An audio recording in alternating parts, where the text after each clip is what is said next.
गडचिरोली जिल्ह्याला लागून असलेल्या छत्तीसगडमधील अबुझमाड इथं सुरक्षा दलांना नक्षलवाद्यांविरुद्ध मोठं यश आलं आहे।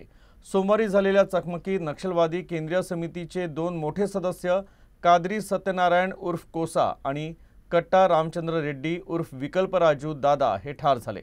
दोघांवरही विविध राज्यात मिळून 10 कोटींचं बक्षीस होतं।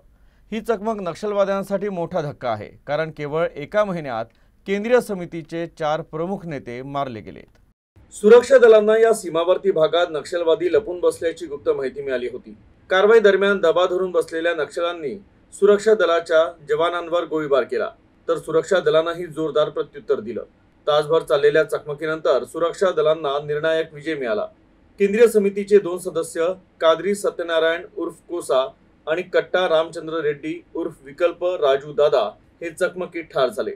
विविध राज्यात दोघांच्याही डोक्यावर एकूण 10 कोटी रुपयांचं बक्षीस होतं। कारवाई दरम्यान घटनास्थळावरून मोठ्या प्रमाणात शस्त्र, स्फोटकं आणि नक्षलवादी प्रचार साहित्य जप्त करण्यात आलं, ज्यामध्ये AK-47 सारख्या अत्याधुनिक बंदुका समाविष्ट आहे। अधिकाऱ्यांचं म्हणणं आहे की हा साठा भविष्यातील हिंसक कारवायांसाठी होता। कोसा हा भारतीय कम्युनिस्ट पक्षाच्या सरचिटणीस पदाचा प्रमुख दावेदार आणि केंद्रीय समितीचा प्रमुख नेता होता।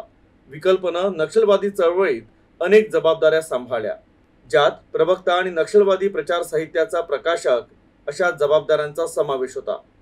या चकमकीमुळे नक्षलवाद्यांना मोठा धक्का बसला आहे, कारण या महिन्यातच केंद्रीय समितीचे 4 प्रमुख सदस्य मारले गेले आहेत।